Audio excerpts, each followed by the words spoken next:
بسم الله الرحمن الرحيم الحمد لله رب العالمين الصلاة والسلام على أشرف الأنبياء وسيد المرسلين محمد وآله وصحبه أجمعين أما بعد فقد قال الله تعالى في كلامه العزيز أعوذ بالله من الشيطان الرجيم إن شر الدواب عند الله الذين كفروا فهم لا يؤمنون الذين عاهدت منهم ثم ينقضون عهدهم في كل مرة وهم لا يتقون صدق الله العظيم. கண்ணியத்திற்குரிய பெரியார்களே, சகோதரிகளே, தாய்மார்களே, நாங்க கடந்த பாடத்துல ஹந்தக் போர், அகல் போர் சம்பந்தமான விடயங்களை நாங்க போன பாடத்துல பார்த்தோம். அகல் போர் எவ்வளவு பயங்கரமானது, எவ்வளவு ஒரு ஆபத்தான நிலைக்கு, சோதனையுடைய உச்சகட்டத்துக்கு முஸ்லீம்கள் போன பிறகு அல்லாஹுடைய உதவி அவர்களுக்கு வந்த என்ற செய்தியை நாங்க அகல் போர்ல பார்த்தோம். நாங்க அதுக்கு முன்னால சொல்லிக்க வேண்டிய ஒரு சின்ன ஒரு பகுதி தான் இந்த அகல் போருக்கு முன்னால நடைபெற்ற ஒரு வரலாற்று குறிப்பு தான் ஹஸரத் ரசூலுல்லாஹி ஸல்லல்லாஹு அலைஹி வஸல்லம் அவர்களுடைய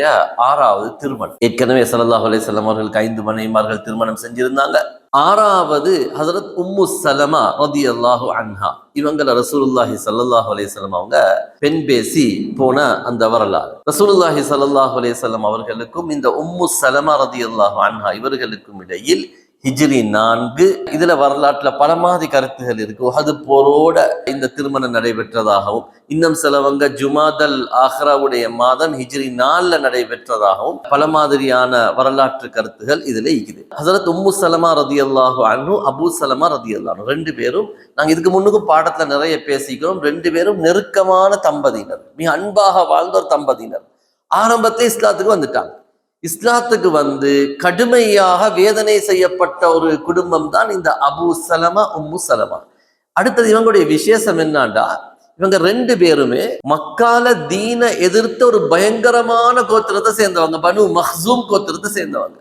அபூ ஜஹல், வலீத் இப்னு முகீரா போன்ற ஒரு பயங்கரமான எதிரிகள் பிறந்த கோத்திரம் தான் மக்ஸூம் கோத்திரம். அந்த மக்ஸூம் கோத்திரத்திலிருந்து இஸ்லாத்துக்கு வந்த 2 பேர் தான் அபூ ஸலமா, உம்மு ஸலமா. இந்த உம்மு ஸலமா ரலியல்லாஹு அன்ஹா இவங்களோட உம்மோட விஷயத்துல நான் ஏற்கனவே பாடத்துல சொன்னேன், நபி அவங்களோட மாமி ஆத்திகா இவங்க தான் இவங்களோட உம்மா.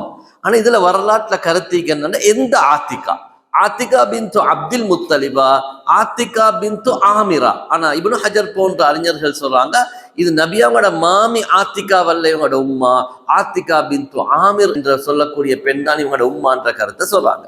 அப்ப இவங்க இந்த உம்மு ஸலமா ரலியல்லாஹு அன்ஹா அவங்களும் இந்த அபூ ஸலமா ரலியல்லாஹு அன்ஹு 2 பேரும் ஆரம்பத்திலேயே ஹிஜ்ரத் பெய்து, நான் உங்களுக்கு ஏற்கனவே ஒரு பாடத்தை சொன்ன ஞாபகம் இருக்கும், இவங்களை விட்டு குழந்தைய பிரிச்சாங்க. குழந்தைய பிரிச்சு, மனைவியம் பிரிச்சு, ஒரு பக்கம் வாப்பட குடும்பத்தோட புள்ள வைத்துட்டு ஸலமா, உம்மட குடும்பத்தில் இருக்கிறாரு, வாப்பா ஹிஜ்ரத் பெய்தாரு. 3 பேரும் 3 துருவங்கள்ல பிரிக்கப்பட்டாங்க. மிக கவலையோடு இருந்தாங்க. கடைசியாக அந்த குடும்பம் சேர்க்கப்பட்டுச்சுன்ற ஒரு வரலாற்று தகவலை நான் ஏற்கனவே பாடத்தை சொல்லிக்கிறேன். அப்ப இந்த 2 பேரும் மிக நெருக்கமான அன்பான தம்பதியினர்கள். யார்? இந்த அபூ ஸலமா, உம்மு ஸலமா ரலியல்லாஹு அன்ஹு. உஹது போர்ல அபூ ஸலமா ரலியல்லாஹு அன்ஹு காயம் வருது. அபூ ஸலமாவுக்கு காயம் வந்து இவங்க உஹது போருக்கு பின்னால வஃபாத் ஆகிறாங்க. அபூ ஸலமா ரலியல்லாஹு அன்ஹு மௌத் ஆகிறாங்க. அப்ப இந்த உம்மு ஸலமா ரலியல்லாஹு அன்ஹா சொல்றாங்க, எனக்கு என்னுடைய கணவர் அபூ ஸலமா ஒரு ஹதீஸை சொல்லி தந்தார். என்ன ஹதீஸ்ண்டா, எந்த ஒரு மனிதனுக்கு வாழ்க்கையில கஷ்டம் வந்தாலும், ஒரு முசீபத்து வந்தாலும், இன்னா லில்லாஹி வ இன்னா இலைஹி ராஜிஊன், அல்லாஹும்ம ஜுர்னி ஃபீ முஸீபத்தி வ அக்லிஃப் லீ கைரம் மின்ஹா. இன்னா லில்லாஹி வ இன்னா இலைஹி ராஜிஊன் என்ற துஆ ஓதி, இன்னா லில்லாஹி வ இன்னா இலைஹி ராஜிஊன் எங்களுக்கு எல்லாருக்கும் அர்த்தம் தெரியும். நாங்க அல்லாஹுக்காகவே இருக்கிறோம், அல்லாஹ்விடமே நாங்கள் திரும்பி செல்லுவோம். அதனால இழந்த எதுவும் எங்களுக்கு பெருசு இல்லை. எதை இழந்தாலும் நாங்களே அல்லாஹ்வுக்காகத்தான் இருக்கிறோம், அல்லாஹ்ட்ட போக இருக்கிறவங்க என்று சொல்லிட்டு அந்த துஆல சொல்லி கொடுத்தாங்க ஸல்லல்லாஹு அலைஹி வஸல்லம், அல்லாஹும்ம ஜுர்னி ஃபீ முஸீபத்தி, யா அல்லாஹ் எனக்கு ஏற்பட்ட இந்த சோதனைக்கு நீ எனக்கு கூலியை தந்துடு, வ அக்லிஃப் லீ கைரம் மின்ஹா, நான் இழந்ததை விட சிறந்ததை எனக்கு தந்துடு. இந்த துஆவை கற்றுக் கொடுத்தாங்க. கட்டாயமா நாங்க இதெல்லாம் பாடமாக்கணும். இந்த துஆவை கட்டாயம் எல்லாரும் பாடமாக்கி வாழ்க்கையில எப்ப கஷ்டம் வந்தாலும் அதை ஓதணும். அல்ல அதை விட சிறந்த ஒண்ண தருவாங்க. இந்த துஆவை ஸல்லல்லாஹு அலைஹி வஸல்லம் கற்றுக் கொடுத்தத கணவர் மனைவிக்கு படிச்சு கொடுக்குறாங்க. அபூ ஸலமா ரலியல்லாஹு அன்ஹு உம்மு ஸலமாவுக்கு படிச்சு கொடுக்குறாங்க. இப்ப கணவர் மௌத்தாகிட்டாரு, அபூ ஸலமா ரலியல்லாஹு அன்ஹு மௌத்தாகிட்டாங்க. இப்ப மனைவி உம்மு ஸலமா இந்த துஆ ஓதுறாங்க. இன்னா லில்லாஹி வ இன்னா இலைஹி ராஜிஊன் ஓதிட்டு அல்லாஹும்ம ஜுர்னி ஃபி முஸீபத்தி என்ற அந்த துஆவை, அந்த துஆட வார்த்தைகள்ல பல மாதிரிக்குது. அகிப்னி கைரம் மின்ஹா அப்படின்ற வார்த்தையையும் ரிவாயத்துல பார்க்கிறோம். அப்ப இந்த உம்மு சலமா ரலியல்லாஹு அன்ஹா இந்த துஆவை இன்னா லில்லாஹி வ இன்னா இலைஹி ராஜிஊன் ஓதிட்டு அல்லாஹும்ம ஜுர்னி ஃபி முஸீபத்தி, யா அல்லாஹ் எனக்கு இந்த முசீபத்ல கூலிய தந்துடு என்று சொல்லிட்டு இவங்க சொல்றாங்க, நான் மனசில நினைச்சேன் இந்த வாஹ்லி ஃப்ரீ கைரம் மின்ஹா, எனக்கு அதை விட சிறந்த தந்துடுன்னு நான் எப்படி சொல்றேன்? ஏண்டா உலகத்தில் அபூ சலமா விட சிறந்த கணவர் எனக்கு வாழ்க்கையில் இல்லை. அப்படி ஒருத்தர் எனக்கு இருக்கேலாது. ஏன்னா அவ்வளவு என்னோட அன்பாக வாழ்ந்த ஒருவர் தான் அபூ சலமா. அதனால எனக்கு அபூ சலமாவை விட ஒரு நல்ல கணவர் கிடைக்க முடியாது. ஆனாலும் நான் இந்த துவாவை ஓதினேன். திரும்ப திரும்ப இந்த துவாவை நான் ஓதிக்கொண்டே இருந்தேன் என்று சொல்லிட்டு சொல்றாங்க. கணவர் மௌத்தாக இவங்க இதா முடிஞ்சு வாராங்க. வந்தோடனே இவங்கள திருமணம் பேசி ஹசரத் அபூபக்கர் ரலியல்லாஹு அன்ஹு போறாங்க. ஏன்னா இவங்க அவ்வளவு ஒரு பக்குவமான பெண். இவங்களை திருமணம் பேசி ஹசரத் அபூபக்கர் ரலியல்லாஹு அன்ஹு போறாங்க. அப்ப இவங்களுக்கு அந்த அபூ சலமாவுடைய அந்த எண்ணத்திலிருந்து வந்து கொள்ள இயலாது. அவ்வளவுக்கு நெருக்கமான உறவுல இருந்தாங்க. அப்ப இவங்க சொன்னாங்க, எனக்கு உங்களை திருமணம் முடிக்கலா என்று சொல்லி அபூபக்கர் ரலியல்லாஹு அன்ஹு மறுத்துட்டாங்க. கொஞ்ச நாளைக்கு பின்னால் ஹஸரத் உமர் ரலியல்லாஹு அன்ஹு உம்மு சலமா ரலியல்லாஹு அன்ஹா திருமணம் பேசி போறாங்க. உமர் ரலியை மறுத்துட்டாங்க. பெரிய ரெண்டு சஹாபாக்களை மறுத்தாங்க, திருமணம் முடிக்கலான்னு சொல்லி. கொஞ்ச நாள் போகுது. ரசூலுல்லாஹி ஸல்லல்லாஹு அலைஹி வஸல்லம் அவங்களோட ஒரு தூது அனுப்புறாங்க, உம்மு சலமாவை மனம் பேசி அனுப்புறாங்க. உம்மு சலமா ரலியல்லாஹு அன்ஹா சொன்னாங்க, மர்ஹபம் பி ரசூலில்லாஹி வ பி ரசூலிஹி, அல்லாஹ்வுடைய தூதுவரையும் நான் வரவேற்கிறேன், அல்லாஹ்வுடைய தூதத்திலிருந்து வந்திருக்கிறீங்களே தூதுவர், உங்களையும் நான் வரவேற்கிறேன் என்று சொல்லிட்டு சொல்லுங்க, நீங்க ரசூலுல்லாஹி ஸல்லல்லாஹு அலைஹி வஸல்லம் அவங்க என்னட்ட இந்த கேட்டு அனுப்பிக்கிறதுக்கு மகிழ்ச்சி. ஆனா என்ன பிரச்சனைண்டா, இன்னிம்ரஅத்துன் கைரா, நான் ரோஷம் வரக்கூடிய பெண், டக்குனு கோபம் வரும் எனக்கு. அப்ப அல்லாஹ்வுடைய தூதரோட எனக்கு கோபம் வந்துடப்படா, எனக்கு கோபம் வரும். அடுத்தது முஸ்பியா, எனக்கு நிறைய குழந்தைகள் இருக்குது. அப்ப இந்த புள்ளகளை நான் நபியோட ஸல்லல்லாஹு அலைஹி வஸல்லம் அவங்களோட சேர்ந்து பார்க்கிற நேரத்துல இந்த புள்ளக்காக நபி அவங்க சம்பாரிச்சு கொடுக்கணும், பார்க்கணும், கவனிக்கணும், இதெல்லாம் வரும். இந்த ரெண்டு காரணம் மட்டுமல்ல, அடுத்தது இந்த குடும்பத்துல யாரும் இல்லை, என்ன அவங்களுக்கு நபி அவங்களுக்கு திருமணம் முடிஞ்சு தாரத்துக்கு. அப்ப இந்த 3 பிரச்சனை எனக்கு இருக்குது, இதை போய்த்து சொல்லுங்க. எனக்கு விருப்பம் இல்லாம இல்ல, ஆனா எனக்கு இந்த 3 பிரச்சனை இருக்குது, இதை சொல்லுங்கன்னு சொன்னோன்னே ரசூலுல்லாஹி ஸல்லல்லாஹு அலைஹி வஸல்லம் சொன்னாங்க, உங்களுக்கு கோபம் வரத்துக்கு நான் அல்லாஹ்ட்ட துவா செய்வேன், அல்லாஹ் உங்களோட கோபத்தை இல்லாமல் ஆக்கிடுவான். உங்களோட குழந்தைகளை அது அல்லாஹ் பொறுப்பெடுப்பான். ரிஸ்குடைய பொறுப்பு அல்லாஹ் தான். அல்லாஹ் மனிதனுக்கு யாருக்கும் ரிஸ்குடைய பொறுப்பை தரல. அல்லாஹ் உங்களோட குழந்தையுடைய ரிஸ்குடைய பொறுப்பு அல்லாஹ் எடுத்துக்கொள்வான். உங்களை திருமணம் முடிக்கிற விஷயத்துல உங்களோட குடும்பத்துல யார் முடிச்சு தந்தாலும் பிரச்சனை, என்ன யாரும் வெறுக்க மாட்டாங்க, உங்களோட குடும்பத்துல முஸ்லீமா இருக்கக்கூடிய யாரும் வெறுக்க மாட்டாங்கன்னு சொன்னாங்க.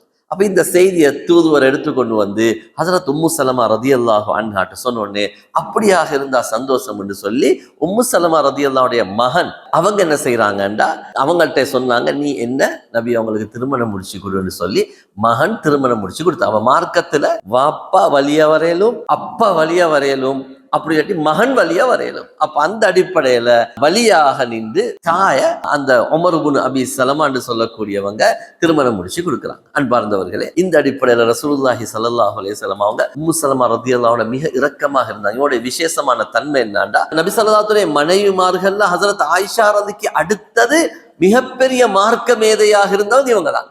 நிறைய பெரிய அறிவாளி, நிறைய ஹதீஸ்கள் அறிவிக்கக்கூடிய, மார்க்கத்தை படிச்சு கொடுக்கக்கூடிய ஒரு பெண்ணாக உம்மு சலமா ரலியல்லாஹு அன்ஹா இருந்தாங்க. சரி, அகல் போரோட நடந்த பகுதிக்கு நாங்க இப்ப வரோம். அகல் யுத்தம் முடிஞ்சோடனே எங்களுக்கு தெரியும் அகல் போர்ல எவ்வளவு கஷ்டப்பட்டாங்க. ஏன், 1 மாதம் அந்த கிடங்க வெற்றத்தில் 1 மாத காலம் அவனோட காலம் வைத்து 1 மாத காலம் உழைச்சித்தான் அந்த கிடங்க வெற்றினாங்க. 2வது, சுமார் 25 நாட்கள் எதிரிகளுடனான முற்றுகை. அப்ப அந்த முற்றுகையுடைய பயங்கரம் நாங்க பாடத்துல பார்த்தோம், எவ்வளவு பயங்கரமானது.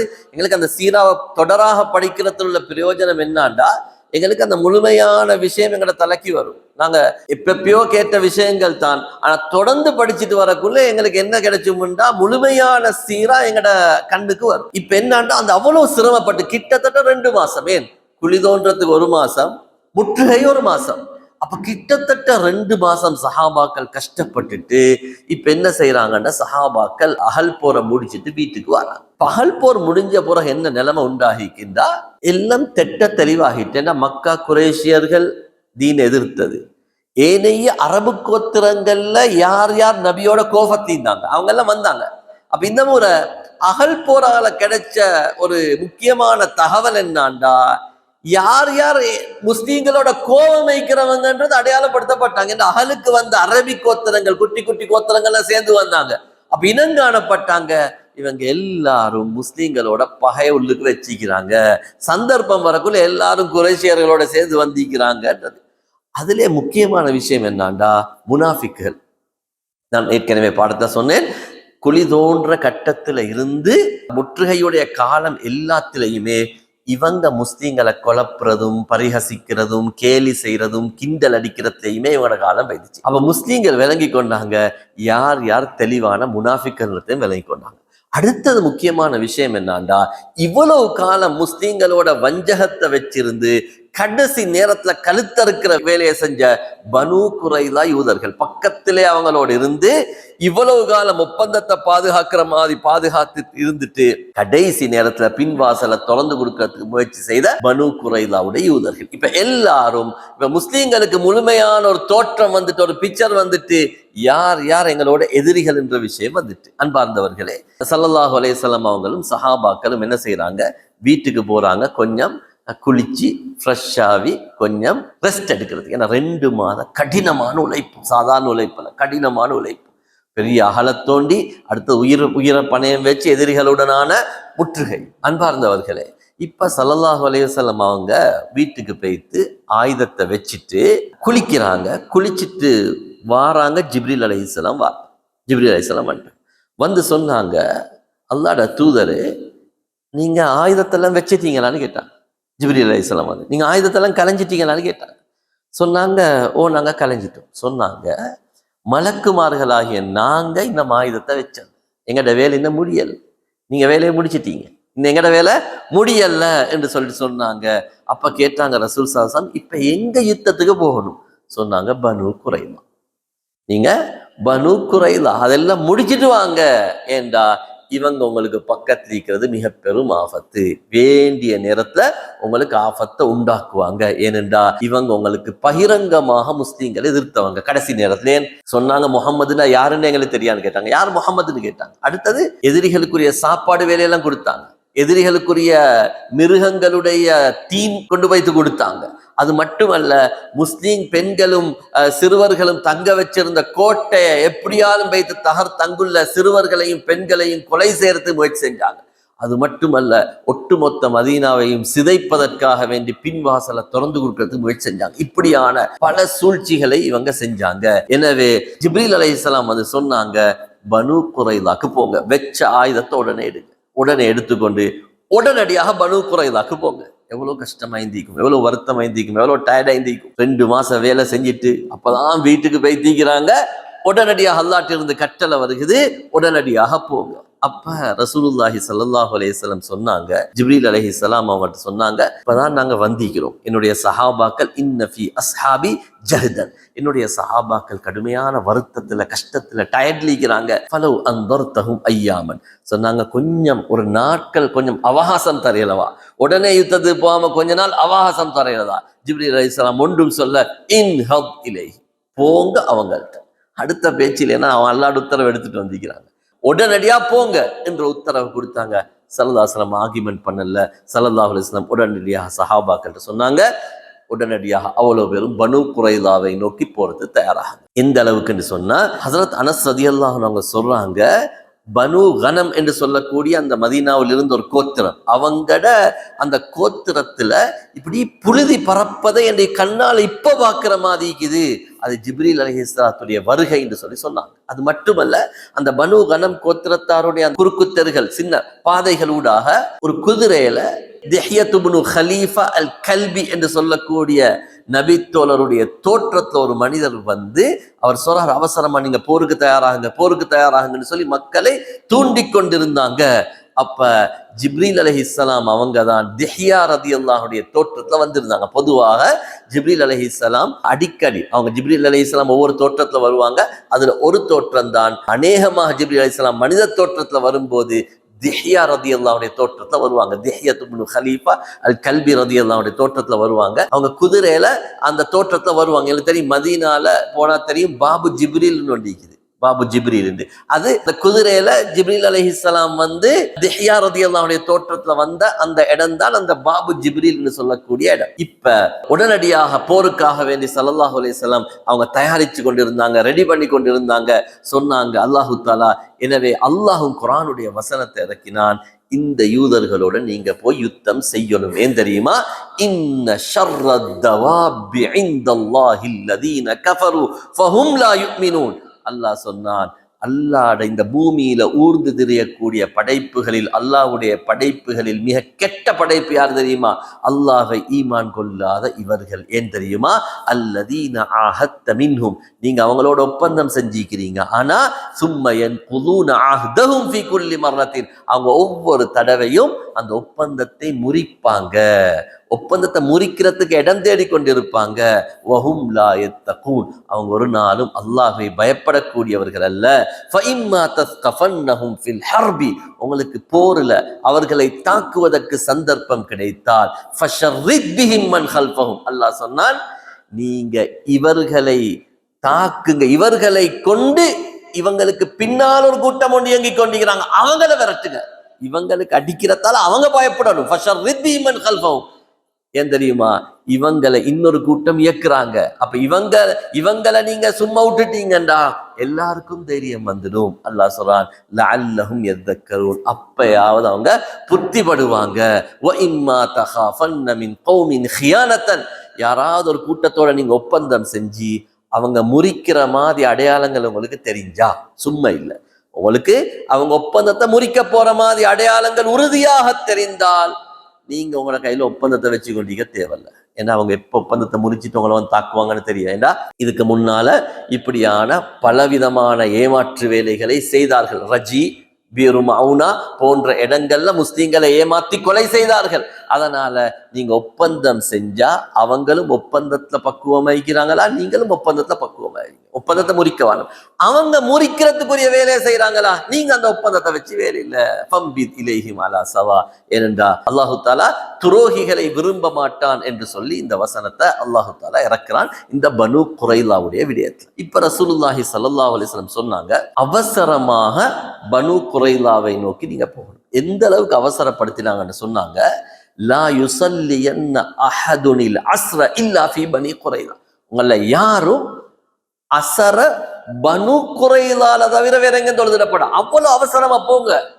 நீங்க அங்கக்கு அசருக்கு போறதுக்கு வைத்திடணும். இங்க நீங்க டைமை வீணாக்கி கொண்டிருக்க வேணாம், அவசரமா போங்க. அங்க பெய்த்து நீங்க அசர தொழுகிற அளவுக்கு நேரத்தோட பெய்த்திருங்கன்னு சொல்லி சொன்னாங்க. அன்பார்ந்தவர்களே, இப்ப இந்த சஹாபாக்கள் போற நேரத்துல அசருடைய நேரம் முடிய போகுது, பெய்த்து கொண்டிருக்கிறாங்க. அசருடைய நேரம் முடிய பார்க்குது, மகரிபுக்கு கிட்டவாகுது. இப்ப சஹாபாக்கள் நபியா ஸல்லல்லாஹு அலைஹி கட்டளைய ரெண்டு மாதிரி விளங்கினாங்க. ஒரு சாரார் எப்படி விளங்கினாங்கண்டா, ஸல்லல்லாஹு அலைஹி வஸல்லம் சொல்லிக்கிறாங்க என்னது, அசர தொழுவுறண்டா பனு குரைலால தான் தொழணும், அதனால நாங்க பனு குரைலால வைத்து தான் அசர் தொழுவோம், வேற எங்கேயும் தொழ மாட்டோம், அங்கதான் தொழுவோம், அசர் கலாவானாலும் பரவாயில்ல என்ற சிந்தனையில் இருந்தாங்க. சில சஹாபாக்கள் விளங்கினாங்க, இது ஸல்லல்லாஹு அலைஹி வஸல்லம் எங்களுக்கு சொன்னது, எங்களை அவசரமா சொன்னதுதான், தொழுகை கலாவாகிற நிலைமை வந்தா எங்களுக்கு தொழுகை கலா பண்ணலாம், வழியிலேயே நாங்க தொழுது கொள்வோம் என்று சொல்லி ஒரு சாரார் தொழுதாங்க, இன்னொரு சாரார் தொழல. தொழுத சாராருடைய நியாயம் என்ன? தொழுத சாரார் சொன்னாங்க எங்களுக்கு கலாவாகிடும். தொழாத சாரார் என்ன சொன்னாங்க, அல்லாஹ்வுடைய தூதருடைய கட்டளைக்கு எங்களுக்கு மாற்றம் செய்யலாம். அவங்க சொன்னது பனு குரைலால வைத்து தொலை சொல்லி இடையில எங்களுக்கு தொலையலாம். முஸ்லிம்ல வர ரிவாயத்துல தொழுக கலாவாகிறத பயந்து சஹாபாக்கள் தொழுதாங்கன்னு சொல்லி தெளிவாகவே பைஹக்கிலே வருது. தெளிவாகவே என்னன்னா, அசர் கலாவாகும்ன்ற பயத்துலதான் அவங்க என்ன செஞ்சாங்க, நேரத்தோட வழியிலே தொழுதாங்க. ஸல்லல்லாஹு அலைஹி வஸல்லம் வந்ததுக்கு பின்னால ஸல்லல்லாஹு சொன்னாங்க, எப்பயுமே சஹாபாக்கள் இருந்த பழக்கம் என்னன்னா, நபியாவோட கட்டளையை அவங்க செய்வாங்க, அவங்களுக்கு கருத்து மோதல் வந்தா புறவு நபியாவங்கிட்ட போய் தீர்ப்பு கேட்பாங்க, இதுல என்ன விளக்கம்னு கேட்பாங்க. அப்ப இதுல போய் தீர்ப்பு கேட்டோன்னே ஸல்லல்லாஹு அலைஹி வஸல்லம் ரெண்டு சாராரையும் பிழை சொல்லணும். ரெண்டு சாராரும் சரி, நீங்க விளங்கி செஞ்சதும் அதுவும் சரி, நீங்க விளங்கி செஞ்சது அதுவும் சரின்னு சொல்லி ஸல்லல்லாஹு அலைஹி வஸல்லம் யாரையுமே குறை சொல்லல, ரெண்டு சாராரையும் சரி கண்டாங்க. அதுக்கு பின்னால அப்படி பனு குரைலால பெய்த்து உனா என்று சொல்லக்கூடிய ஒரு கிணத்தடியில வச்சு முகாமிட்டாங்க, பாளையமிட்டாங்க. இப்ப பனு குரைலாவை முற்றுகையிடுறாங்க. ஸல்லல்லாஹு அலைஹி வஸல்லம் சொன்னாங்க, அம்பால் எறிங்கன்னு சொன்னாங்க, தொடர்ந்து அம்பெரிய சொன்னாங்க. அம்பெறிஞ்சு கொண்டே இருந்தாங்க. அந்த குறைலாவுடைய கோட்டைக்குள்ள அவங்க கோட்டை வச்சிருந்தாங்க, அவங்களுக்கு அம்பெறிஞ்சு கொண்டே இருந்தாங்க. அப்ப எதிரிகளை பயமுறுத்துறதுக்காக வேண்டி தொடர்ந்து அம்பெறிஞ்சு கொண்டீங்க சொன்னாங்க. முற்றுகை தொடருது. சுமார் 25 நாட்கள் முற்றுகை நடக்குது. 25 நாள் முற்றுகை. இப்ப யோசிச்சு பாருங்க, ஏற்கனவே அங்கெல்லாம் 2 மாசம், இங்கெல்லாம் 1 மாசம், 3 மாசமா சஹாபாக்கள் எவ்வளவு கஷ்டப்பட்டிருப்பாங்க. அதுவும் கஷ்டமான காலம், பொருளாதாரத்துல கஷ்டமான காலம். அன்பார்ந்தவர்களே, இப்ப முற்றுகை நீடிக்குது. உள்ளுக்கு இருக்கக்கூடிய குறைலாக்களுக்கு பயம் பிடிக்க ஆரம்பிச்சுது. ஏனென்றா முற்றுகை நீடிச்சா உள்ளுக்குள்ள சாப்பாடு தீர்ந்து போய்த்துச்சுன்னா எங்களுக்கு வேற வழி இல்லை. ஏன்னா முஸ்லீம்களுக்கு வெளியில தான் நிற்கிறாங்க, பைத்து வீடுகளுக்கு போவாங்க வருவாங்க. ஆனா இவங்களுக்கு எங்கேயுமே பைத்து கொலையலாம், உள்ளுக்கு நிற்கிறாங்க கோட்டைக்குள்ளுக்கு. சாப்பாடு முடிஞ்சாலும் ஒன்றும் செய்யலாம். இப்ப முற்றுகை ஸல்லல்லாஹு அலைஹி வஸல்லம் முற்றுகையை தளர்த்தவே இல்லை. தொடர்றதை பார்த்தா விளங்கி கொண்டாங்க, ஒரு நாளும் ஸல்லல்லாஹு அலைஹி வஸல்லம் திரும்பி வாபஸ் போக மாட்டாங்க.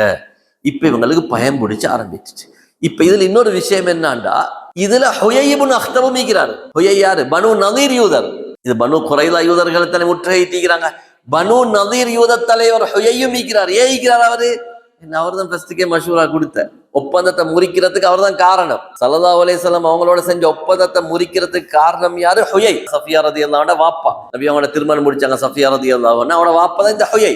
அப்ப இவர் ஏற்கனவே இவர் தான் வைத்து என்ன செஞ்சாரு? முஷ்ரிக், மக்காவுடைய முஷ்ரிக்களுடைய சார்பாக தூது வைத்து சும்மா இருந்த கஅப் இப்னு அஸத குழப்பி ஒப்பந்தத்தை முறிக்க வச்சு இப்ப இந்த ஒரு நிலைமைக்கு கொண்டு வந்தது இவர். அப்ப அந்த நேரத்தை அவர் ஒரு வாக்கு கொடுத்தாரு, அப்படி ஒப்பந்தம் முறிஞ்சி உங்களுக்கு ஏதாவது சிக்கல்கள் வந்தா உங்களுக்கு நடக்கிற ஆபத்துல நானும் பங்கெடுப்பேன் என்று ஹுயை வாக்கு கொடுத்தார். அந்த வாக்கை காப்பாத்துறதுக்காக இவர் பனு நதீராக இருந்தாலும் இவரும் பனு குறைலா யூதர்களோட தான் தங்கியிருந்தார். இப்ப இந்த கஅப் இப்னு அஸத் என்ன செய்யறாருன்றா, யூதர்களே நான் உங்களுக்கு 3 சாய்ஸ் தரேன், 3 விருப்பு தரேன், 3ல 1க்கு நாங்க வருவோம். வந்தா தான் என்னை முற்றுகை தொடர்ந்து எங்களுக்கு ஈக்கலாம். 3 உங்களுக்கு விருப்புல ஒரு முடிவுக்கு நாங்க வருவோம் சொன்னாங்க. என்ன முடிவு? அந்த 3 ஆலோசனைகள் என்னன்னு கேட்டாங்க. சொன்னாங்க, முதலாவது விஷயம், நுதாபிஉ ஹாதா ரஜுல வ நுஸத்திகு. இந்த ஆலிகாரே முஹம்மது ஸல்லல்லாஹு அலைஹி வஸல்லம் அவரை பின்பற்றி அவரை ஈமான் கொள்ளுவோம். லகத் தபய்யன லக்கும் அன்னஹு நபிய்யுன் முர்ஸல். அவர் ஒரு நபி ரசூல்ன்றது உங்களுக்கு நல்லா தெரியும். வ அன்னஹு லல்லதி தஜிதூனஹு ஃபீ கிதாபிக்கும். உங்களோட தௌராத்துல யாரை பத்தி இறுதியாக ஒருவர் வருவார்னு வர்ணிக்கப்பட்டிருக்கோ அந்த ஆளுன்றது உங்களுக்கு நல்லா தெரியும். தௌராத் இவரை பத்தி நல்லா தெளிவா சொல்லப்பட்டிருக்குது. அதனால நீங்க என்ன செய்யுங்க, இவரை ஏற்றுக்கொண்டு உண்மைப்படுத்துங்க, உங்களுக்கு ஈமானும் கிடைச்சும், உங்களுடைய பொருட்கள் மனைவிமார்களும் பாதுகாக்கப்படுவாங்க என்று சொன்னாங்க. அவங்க சொன்னாங்க, வல்லாஹி லா நுஃபாரிகு ஹுக்மத் தௌராத். தௌராத்துடைய சட்டத்தை மீறி எங்களுக்கு போகலா. தௌராத்தை விட்டுட்டு நாங்க வேறொன்றையும் மாற்ற மாட்டோம். எது நடந்தாலும் பரவாயில்ல, இவரை ஏத்துக்கொள்ற அந்த ஆலோசனை எங்களால் ஏற்றுக்கொள்ள இயலாண்டாங்க. அப்படியா? ரைட், நான் உங்களுக்கு 2வது ஒரு ஆலோசனை, சரி கஷ்டமான ஒரு ஆலோசனை தான். என்னடா, நாங்க போருக்கு போவோம். அதுக்கு முன்னால எங்கட போருக்கு போறதுக்கு தடையைகிறது எங்கட மனைவிமார்களும் குழந்தைகளும். எங்கட கையாலே அவங்களோட கதையை முடிச்சிட்டு போருக்கு போய்த்து யுத்தம் செஞ்சு 2ல் 1 நடக்கட்டும். அப்படி நாங்க தோத்தா, கொலை செய்யப்பட்டா எங்கட மனைவி புள்ளுகளோட நாங்க போய்த்து சேர்ந்து கொள்வோம். அப்படி இல்லையா, வெற்றி கிடைச்சா எங்களுக்கு அதுக்கு பின்னால வேற திருமணம் முடிச்சு வாழலாம் என்ற ஒரு ஆலோசனையை சொன்னாங்க. அதுக்கு மக்கள் சொன்னாங்க, எங்கட கையால் அந்த அப்பாவி எங்கட மனைவி குழந்தைகளை நாங்க கொலை செய்யறதா, அது ஒரு நாளும் நடக்காது. சரி, அப்படியா? 3வது ஒரு ஆலோசனை, சரி உங்களுக்கு இது எல்லாம் ஏலாட்டி இன்றைக்கு நாளைக்கு ராவுக்கு சனிக்கிழமை ராவு, இந்த வரக்கூடிய ராவு சனிக்கிழமை ராவு. முஹம்மது ஸல்லல்லாஹு அலைஹி வஸல்லம் அவங்களும் அவரோட தோழர்களும் நினைச்சிப்பாங்க, யூதர்கள் சனிக்கிழமைக்கு ஒரு வேலையும் செய்ய மாட்டாங்கன்னு அவங்க கவனம் இல்லாத நிலைமையில இருப்பாங்க. ஏனென்றா எங்களுக்கு எப்படி வெள்ளிக்கிழமையோ யூதர்களுக்கு சனிக்கிழமை, கிறிஸ்துவர்களுக்கு ஞாயிற்றுக்கிழமை. அப்ப யூதர்களுக்கு இருந்த சட்டம் என்னாண்டா, சனிக்கிழமையில அவங்க ஒரு வேலையும் செய்யப்படாது, அவங்களுக்கு இருந்த சட்டம். அப்ப இது இவங்களுக்கு தெரியும் முஸ்லீம்களுக்கு. அதனால நாங்க சனிக்கிழமைய ரொம்ப பக்குவமாக பேணி ஒரு வேலையும் செய்ய மாட்டேன்னு நினைச்சிட்டு இருப்பாங்க. ராவோட ராவு அவசரமாக இறங்கி வாட்களை உருவி கொண்டு வைத்து இவங்களை தாக்குவோம், 2ல் 1 வரட்டும் என்று சொன்னாங்க. அதுக்கு அந்த மக்கள் சொன்னாங்க, அதுவும் எங்களால ஏலா. ஏண்டா இதுக்கு முன்னால் ஒரு கூட்டம், எங்கட பனு இஸ்ரவேலர்கள் ஒரு கூட்டம் சனிக்கிழமை இப்படியான ஒரு மீன் பிடிக்கிற வேலையை செய்ய வைத்து குரங்குகளாக பன்றிகளாக எல்லாம் மாற்றப்பட்டாங்க. எங்களுக்கு அந்த வேலையும் செய்யலாம். இதற்கு கோபம் வந்துட்டு காபு பின் அசதுக்கு 3 மஷூரா சொல்றேன், ஒன்றையும் ஏத்துக்குறீங்க இல்ல. சொன்னாங்க, உங்களை மாதிரி தைரியம் இல்லாத ஒரு ஆட்களை நான் பார்த்தே இல்லை. எதுக்குமே நீங்கள் லாய்க்கு இல்லை. இஸ்லாத்தை ஏத்துக்கிறோம் வாரீங்க இல்ல, சண்டை பிடிச்சவன் வாரீங்களா, அப்ப என்னதான் செய்ய என்ற கருத்துல காபு பின் அசத் சொன்னாரு, உங்களை மாதிரி கோழைகளை நான் பார்த்ததே இல்லை என்ற கருத்துல காபு பின் அசத் சொல்லிட்டு கடைசியா இப்ப அவங்களுக்கு வேற எந்த வழியும் இல்லை. சொன்னாங்க, சஹாபாக்கள்ல ஈக்கிற எங்களோட கொஞ்சம் நெருக்கமான உறவுள்ள ஒரு ஆள் ஈக்கிறாரு, அபூ லுபாபா இப்னு அப்துல் முன்திர் என்று சொல்லக்கூடிய ஒரு ஆள் ஈக்கிறாரு. அவர் எங்களோட நெருக்கமான ஆள். அவரை கூப்பிட்டு கொஞ்சம் ஒரு ஆலோசனை பண்ணுவோம், என்ன செய்யறது என்று சொல்லி நபி ஸல்லல்லாஹு செய்தி அனுப்பினாங்க. நாங்க கொஞ்சம் அபூ லுபாபாவோட பேசணும் என்று சொல்லி செய்தி அனுப்பினாங்க. ஸல்லல்லாஹு அலைஹி வஸல்லம் அபூ லுபாபாவை அனுப்பினாங்க. ஏன்னா இந்த அபூ லுபாபா அவுஸ் கோத்திரத்தை சேர்ந்தவங்க. இந்த பனு குரைலா யூதர்களும் அவுஸ் கோத்திரமும் நெருக்கம், ஹஸ்ரஜ் கோத்திரமும் பனு நதீரும் நெருக்கம். இவர் அவுஸ் கோத்திரம். யார்? இந்த அபூ லுபாபா அவுஸ் கோத்திரம். அப்ப அபூ லுபாபாவை வர சொல்லி இருந்தாங்க. ஸல்லல்லாஹு அலைஹி வஸல்லம் அனுப்பினாங்க. அபூ லுபாபா அங்க போனாரு. அபூ லுபாபாட்ட கேட்டாங்க, யா அபா லுபாபா அத்தரா அன் நன்ஸில அலா ஹுக்மி முஹம்மதி, நாங்க முஹம்மது ஸல்லல்லாஹுடைய தீர்ப்புக்கு தலை வணங்குவது பற்றி உங்களோட கருத்து என்னன்னு கேட்டாங்க. நாங்க இவருடைய தீர்ப்பு ஏற்றுக்கொள்ளவா, நாங்க இப்ப இறங்கி வரவா, சரண்டர் ஆகவான்னு சொல்லி கேட்டாங்க. அதுக்கு அவங்க சொன்னாங்க, உங்களுக்கு வேற வழி இல்லை, அதுதான் நீங்க செய்யணும். இப்ப உங்களுக்கு வேற வழி இல்லை. ஆரம்பத்திலே நீங்க இறங்கி வந்து மன்னிப்பு கேட்டமாலும் செஞ்சிருந்தா வேற விஷயம். 25 நாள் புடிவாதம் பிடிச்சிட்டீங்க. இப்ப ஒன்றும் செய்யலாம், யுத்த பிரகடனம், இப்ப யுத்த காலத்துல ஒன்றும் செய்யலாம். அப்ப அவர் கேட்டாரு, எங்களுக்கு என்ன முடிவு நடக்கும்? அவங்க கேட்டாங்க, அப்படி நாங்க வந்தா எங்களுக்கு என்ன முடிவு செய்வாரு? அப்ப இவர் என்ன செஞ்சாருண்டா, கழுத்துக்கு கையை வச்சு இப்படி காட்டினார். ஒன்றும் சொல்லல வாயால, கழுத்துக்கு கையை வச்சு காட்டினாரு, இதுதான் நடக்கும்னு சொல்லி. அதுக்கு பிறகு அவர் அந்த இடத்தொட்டு அசையவும் இல்லை. அவரே சொல்றாரு, மா ஸாலத் கதமாய மின் மகானிஹிமா, அந்த இடத்திலிருந்து என் கால் அடுத்த இடத்துக்கு போகவும் இல்லை. ஹத்தா அரஃப்து அன்னி கத் ஹுன்துல்லாஹ வ ரசூலஹு, நான் அல்லாஹ்வுக்கும் அல்லாஹ்வுடைய தூதருக்கும் மோசடி செஞ்சிட்டேன்றதை உணர்ந்தேன், ரகசியத்தை வெளிப்படுத்திட்டேன். ஸல்லல்லாஹு அலைஹி வஸல்லம் எங்களுள்ளுக்கு பேசின ரகசியத்தை அடுத்த தரப்புக்கு நான் சொல்லிட்டேன், இதை நான் புரிந்து கொண்டேன், நான் அல்லாஹ்வுக்கும் அவனுடைய தூதருக்கும் ஹியானத் செஞ்சிட்டேன் என்றதை விளங்கி கொண்டேன் என்று சொல்லிட்டு அபூ லுபாபா வெட்கப்படுகிறார், கை சேதப்பட்டார். எனக்கு இப்ப போயிட்டு நபி அவங்களோட முகத்தை பார்க்கலாம், ஏன்னா நான் ஒரு மோசமான காரியத்தை செஞ்சிட்டேன்னு சொல்லி அப்படியே போனார். ذهب من وجهه الى المسجد, பள்ளிக்கு போனார். பள்ளிக்கு போய்த்து ஒரு கவுத்தை எடுத்து பள்ளிவாசல் இருந்த ஒரு தூண்ல தன்னைத்தானே கட்டிக்கொண்டார், தன்னைத்தானே கட்டிக்கொண்டார். லா அப்ரஹு மகானி ஹாதா ஹத்தா யதூப அல்லாஹு அலைய மிம்மா ஸனஅது, நான் செய்த இக்காரியத்திற்கு அல்லாஹ் எனக்கு தௌபாவை தரும் வரை இவ்விடத்தை விட்டு நான் நகர மாட்டேன் என்று சொல்லி தனக்குத்தானே தண்டனை கொடுத்து கொண்டார் அபூ லுபாபா. அதுக்கு பின்னால சொன்னாரு, இதுக்கு பின்னால நான் இந்த பனு குறைலாவுடைய பூமியையும் நான் மிரிக்க மாட்டேன், ஏனென்றா அந்த பூமியில தான் நான் அல்லாஹுக்கும் அவருடைய தூதருக்கும் துரோகம் செஞ்சேன்னு சொல்லி சொன்னாங்க. பின்னால ஸல்லல்லாஹு பாக்குறாங்க, போன அபூ லுபாபா வரல, செய்தி கிடைச்சது அபூ லுபாபா பள்ளியில வைத்து தன்னைத்தானே கட்டி கொண்டிருக்கிறார் என்ற செய்தி கிடைச்சது. உங்களுக்கு ஞாபகம் இருக்கும், நான் பள்ளிவாசலுடைய தூண்களை பத்தி ஒரு தடவை ஒரு பாடத்தை காட்டினேன். அதுல உஸ்துவானத்து தௌபா, தௌபாவுடைய தூண் என்று சொல்லி ஒரு தூணை காட்டினேன். அந்த தூண் இவர் கட்டப்பட்ட தூண் தான். இவர் தௌபாவை தேடி தன்னைத்தானே கட்டி கொண்டது. இப்ப மஸ்ஜிது நபவிக்கு போனாலும் உஸ்துவானது தௌபா இருக்குது. இந்த அபூ லுபாபா தன்னைத்தானே கட்டி கொண்ட அந்த உஸ்துவானது தௌபா இப்பயும் மஸ்ஜிது நபவியில் இருக்குது. இப்ப ரசூலுல்லாஹி ஸல்லல்லாஹு அலைஹி வஸல்லம் அவங்களுக்கு செய்தி கிடைச்சது, அபூ லுபாபா இப்ப வரமாட்டாரு, பள்ளியில வைத்து கட்டி கொண்டாரு. ஸல்லல்லாஹு அலைஹி வஸல்லம் சொன்னாங்க, லவ் ஜாஅனி, அபூ லுபாபா அங்க போகாம என்னேட்ட வந்து, யா ரசூலல்லாஹ் தவறு செஞ்சிட்டேன், மன்னிச்சுக்கோங்க, மன்னிப்பு கேட்டிருந்தா அவருக்காக நான் அல்லாட்ட மன்னிப்பு கேட்டிப்பேனே. இப்ப ஏலா, இப்ப அவர் அல்லாட்ட பொறுப்பை கொடுத்துட்டாரு. அல்லாஹ் மன்னிக்காத வரையில் நான் என்னை அவுத்து கொள்ள மாட்டேன் என்று சொல்லிட்டாரு. எனக்கு இப்ப தலை போடலாம், அல்லாஹ் மன்னிக்கிற வரைக்கும் அவர் அங்கதான் இருக்கணும் என்ற கருத்தை ரசூலுல்லாஹி ஸல்லல்லாஹு அலைஹி சொன்னாங்க. என்னால இவரை பவுத்து விட முடியாது, ஏன்னா இவர் அல்லாட்ட தீர்ப்பு கேட்டுட்டாரு. என்னேட்ட கேட்டு வந்திருந்தா நான் அல்லாட்ட மன்னிப்பு இவருக்காக இஸ்திக்ஃபார் செஞ்சிப்பேன். இவர் அல்லாட்ட தீர்ப்பு கேட்டதனால அல்லாஹ் இவருக்கு தௌபாவை சொல்லுகின்ற வரைக்கும், பாவ மன்னிப்பை கொடுக்குகின்ற வரைக்கும் நான் இவரை அவிழ்த்து விட முடியாது என்ற கருத்தை ரசூலுல்லாஹி ஸல்லல்லாஹு அலைஹி வஸல்லம் சொல்றாங்க. இப்ப அவங்க பார்க்கிறாங்க அடுத்த ஆப்ஷன் யாரு, பனு குறைலாவுக்கு இப்ப போன அபூலுபாபாவாலே ஒன்றும் நடக்கல. இப்ப பாக்குறாங்க அவுஸ் கோத்திரத்து தலைவரை பிடிப்போம். அவுஸ் கோத்திரமும் பனு குறைலாவும் நெருக்கம். அப்ப அவுஸ் கோத்திரத்து தலைவர் யாரு, சஅத் இப்னு முஆத் ரலியல்லாஹு அன்ஹு. இப்ப ரசூலுல்லாஹி ஸல்லல்லாஹு அலைஹி வஸல்லம் அவங்களுக்கு செய்தி அனுப்பினாங்க, சஅத் இப்னு முஆத் எங்கட விஷயத்தை என்ன தீர்ப்பு செய்யறாரோ நாங்க அதை ஏற்றுக்கொள்வோம். ஏண்டா அவுஸ் கோத்திரம் எங்களுக்கு பாதகமாக முடிவு செய்ய மாட்டுச்சு. என்னதான் இருந்தாலும், எவ்வளவுதான் இருந்தாலும் பாருங்க, அந்த காலத்திலிருந்து யூதர்கிட்ட இருந்த பழக்கம் என்னண்டா, ஒரு சாரார கையில வச்சுக்கொள்றது. முஸ்லீம்கள்ல ஒரு சாரார கையில வச்சுக்கொள்றது, அப்பதான் அடுத்த சாராருக்கு அடிக்கலும். அவங்க எவ்வளவு துரோகம் செஞ்சாலும் முஸ்லீம்கள் அவங்களுக்கு ஒண்ணும் செய்யப்படா, இந்த சிந்தனையில தான் இருந்தாங்க. பாருங்க, அவங்க நினைச்சாங்க அவுஸ் கோத்திரம் இவங்களை கைவிடாதுன்னு சொல்லி. அன்பார்ந்தவர்கள், ஏனென்றா பனு நதீருடைய விஷயத்துல ஹஸ்ரஜ் கோத்திரம் தான் ரசூல் ஸல்லல்லாஹு அலைஹி வஸல்லம் சிபாரிசு செஞ்சாங்க. பனு நதீரை கொலை செஞ்சிடுவானம் யார சூழல்லாம், அவங்கள நாடு கடத்துங்க, உயிரோட வாழ விடுங்கன்னு சொல்லி சிபாரிசு செஞ்சாங்க.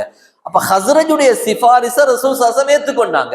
இப்ப அவுஸ்ல இருந்த செலவங்களுக்கு என்ன சிந்தனைண்டா, ஹஸ்ரஜுடைய சிபாரிச கேட்டு பனு நதீரை மன்னிக்கலும் இருந்தா அவுசாகிய எங்கட சிபாரிச ரசூல் ஸல்லல்லாஹு அலைஹி வஸல்லம் ஏற்றுக்கொள்வது எங்களுக்கு ஒரு பெருமையை தரும். அவங்கட சிபாரிசை ஏற்றுக்கொண்டாங்க, எங்கட சிபாரிசை ஏற்றுக்கொண்டாங்கன்னு சொல்லி இந்த ஒரு எதிர்பார்ப்பு யாருக்கு இருந்துச்சு, பனு குறைலாவுக்கும் இருந்துச்சு, அவுஸ் கோத்திரத்துக்கும் இருந்துச்சு. அன்பார்ந்தவர்களே, இப்ப எங்களுக்கு தெரியும் சஅத் இப்னு முஆத் ரலியல்லாஹு அன்ஹு கடுமையான நோயில் இருந்தாங்க. காரணம், அகல் போரின் போது வந்த அம்பு ஒன்று அவங்களோட கையில பட்டுச்சு. நான் போன பாடத்தை சொன்னேன், அகல் போர்ல கையில அம்பு பட்டு அவங்களுடைய பிரதான நரம்பு துண்டிப்பாகிட்டு கடுமையான வருத்தத்தில் இருந்தாங்க. ஸல்லல்லாஹு அலைஹி வஸல்லம் அதிகமாக நேசிச்ச ஒரு சஹாபி. காரணம் என்னன்னா, எங்களுக்கு தெரியும் மதீனாவுக்கு தீன் வந்த நேரத்துல முஸ்அப் இப்னு உமைர் ரலியல்லாஹு அன்ஹு தீனை எடுத்துக்கொண்டு வந்த நேரத்துல அவங்களுக்கு ஹெல்ப் பண்ணின பிரதான ஆள் அஸ்அத் இப்னு ஸுராரா, சஅத் இப்னு முஆத்.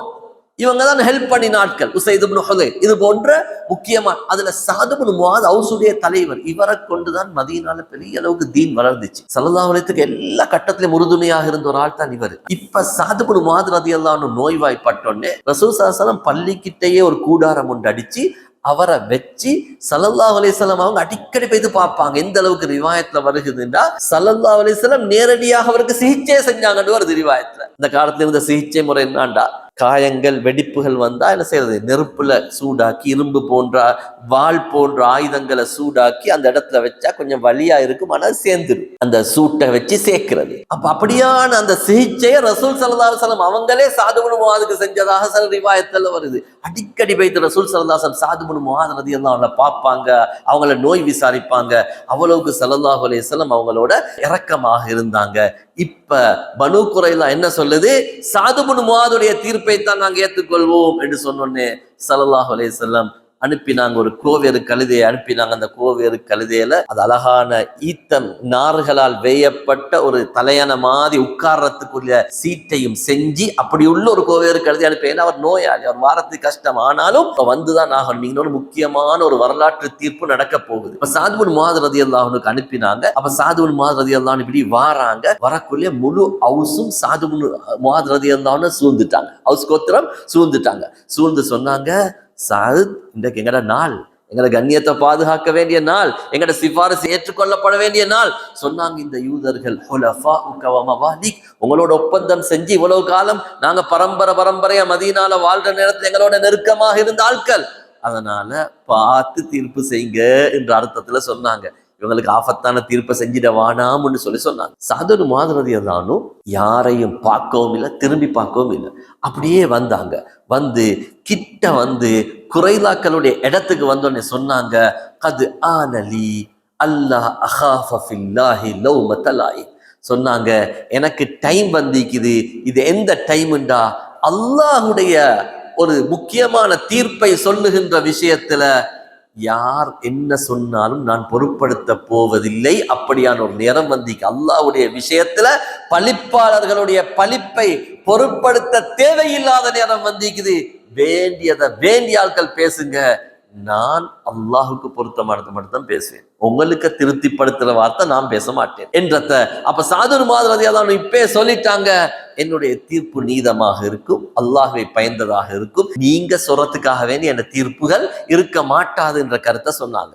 சாதுர் மாதிரி ரலியல்லாஹு வாராங்க, வரக்குள்ள ஸல்லல்லாஹு அலைஹி வஸல்லம் சொன்னாங்க, கூமு இலா சய்யிதிக்கும், இது உங்களோட தலைவர் வாரார், எல்லாம் எழுப்பி நில்லுங்கன்னு சொன்னாங்க. கடைசியாக சாதுர் மாதிரி ரலியல்லாஹு ஸல்லல்லாஹு அலைஹி வஸல்லம் கௌரவப்படுத்தினார். அன்பார்ந்தவர்களே, தீனுக்கு அவ்வளவு உதவி செஞ்ச ஒரு ஆள் அவர் வாராரு. ஸல்லல்லாஹு அலைஹி வஸல்லம் வேற யாருக்கும் அப்படி எலும்ப சொல்லல, தலைவருக்கு எலும்புங்க என்று சொல்லி சாது இப்னு முஆத் ரலியல்லாஹு அன்ஹு ரசூல் ஸல்லல்லாஹு அலைஹி வஸல்லம் கண்ணியப்படுத்தினாங்க.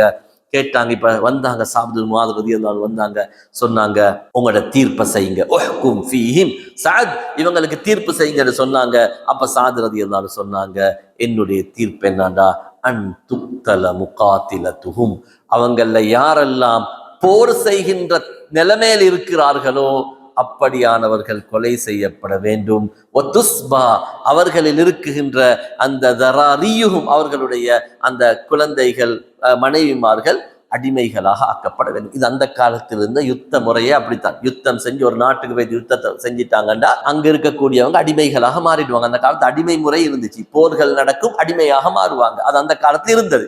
புதுசா ஒன்று இஸ்லாம் உருவாக்கல்ல, அது ஏற்கனவே அந்த காலத்திலிருந்து போர்ல இருந்து வந்தது. பின்னால் இஸ்லாம் கொஞ்சம் கொஞ்சமா அடிமைத்தனத்தை இல்லாமல் ஆக்கிச்சு, அது பின்னால் உள்ள விஷயம். இப்ப இந்த தீர்ப்பு ஒரு பயங்கரமான தீர்ப்பை சாது இப்னு முஆத் ரலியல்லாஹு அன்ஹு சொன்னாங்க. ஸல்லல்லாஹு அலைஹி வஸல்லம் சொன்னாங்க, லகத் ஹகம்த ஃபீஹிம் பிஹுக்மில்லாஹி அஸ்ஸ வஜல்ல வ ஹுக்மி ரசூலிஹி, நீங்க செஞ்ச தீர்ப்பு அல்லாஹ்வுடையதும் அவனுடைய தூதருடையதும் தீர்ப்பு. எந்த தீர்ப்பை அல்லாஹ் செஞ்சிருப்பானோ அந்த தீர்ப்பை தான் நீங்க செஞ்சீங்கன்னு சொல்லி சாது இப்னு முஆத் ரலியல்லாஹு அன்ஹு அவங்களுக்கு ரசூலுல்லாஹி ஸல்லல்லாஹு அலைஹி வஸல்லம் அவங்க சொன்னாங்க. நாங்க விளங்கிக் கொள்ளணும், இந்த யூதர்கள் செஞ்ச படுமோசமான காரியத்துக்காகத்தான் இந்த தீர்ப்பு கொடுக்கப்பட்டுச்சு. என்றா இதுக்கு மேல அவங்க இருந்தாங்கண்டா இன்னும் பாதமான மோசமான காரியத்தில் ஈடுபடுவாங்கன்ற காரணத்துக்காக வேண்டித்தான் இந்த தீர்ப்பு செய்யப்பட்டுச்சு.